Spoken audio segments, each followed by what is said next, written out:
هنوزم بعد یه مدت طولانی منتظری که بهت زنگ بزنه و هیچ ریاکشنی ازش نمیبینی؟ پس تا آخر این ویدیو همراه من باش که ببینیم آیا رقیب داری و قراره برگرده یا قراره سرنوشت چیز دیگه ای رو برای شما رقم بزنه. نیت کنین و اسم طرف مقابلتون رو 3 بار تکرار کنین.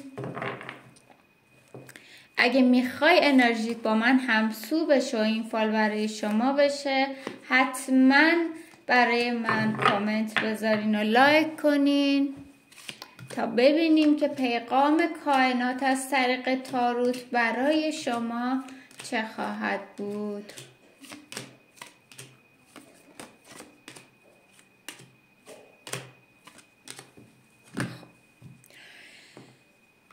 قشنگ داره بهتون میگه که هم خودتون هم طرف مقابلتون 2 تا آدم متفاوت هستین، از 2 تا فرهنگ متفاوت.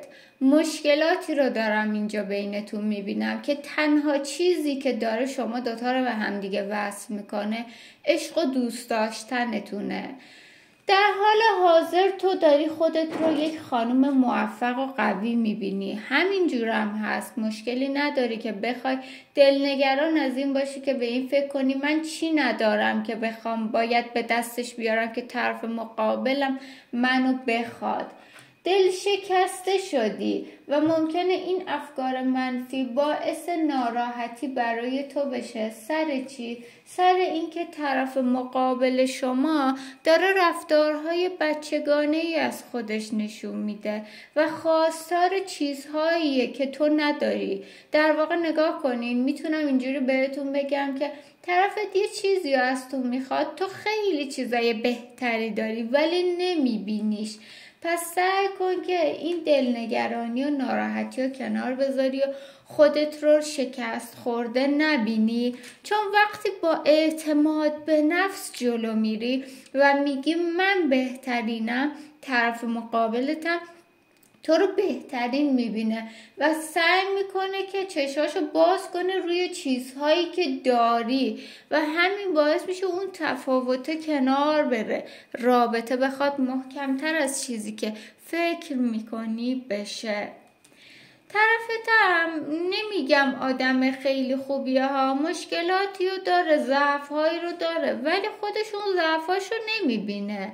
فقط داره مثلا تو رو میبینه که فلان چیزو مثلا نداری، رفتار فلانت اشتباهه، اما خودش هم مشکلاتی داره که توی این توافقی که بینتون صورت میگیره چهارچوب رابطتون محکمتر از چیزی که فکر میکنی میشه. فقط کافیه که صبر کنی، چون یک زن خیلی داره با حسادت به این رابطه نگاه میکنه و دوست داره مشکلاتی ایجاد کنه. اما طرف مقابل تو آدمی هر چقدر بد باشه، آدمی نمیبینمش که بخواد بچسبه به این زن یا بخواد بره طرفش.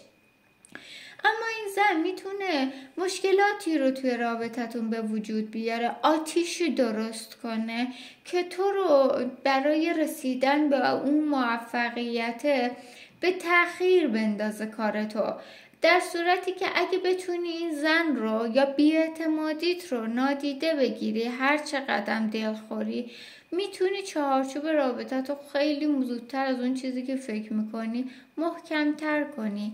طرف مقابلت رو تغییر بدی، بکنیش یا آدم ازدواجی، بکنی یا آدم قدرتمند، بکنیش یا آدمی که تلاش میکنه مثل تو حرکت کنه، مثل تو فکر کنه، مثل تو روی رابطه رو روی آرامش جلو ببره و راهی براتون باز میشه و روشن میشه که بهش رسیدن دارین. فقط کافیه که به خودتون اعتماد و به رابطتون و بهتر شدنش و به آینده امیدوار باشی و به خدا توکل کنی و اعتقاد داشته باشی حتی روی این فال تا بتونی به اون چه که میخوای برسی.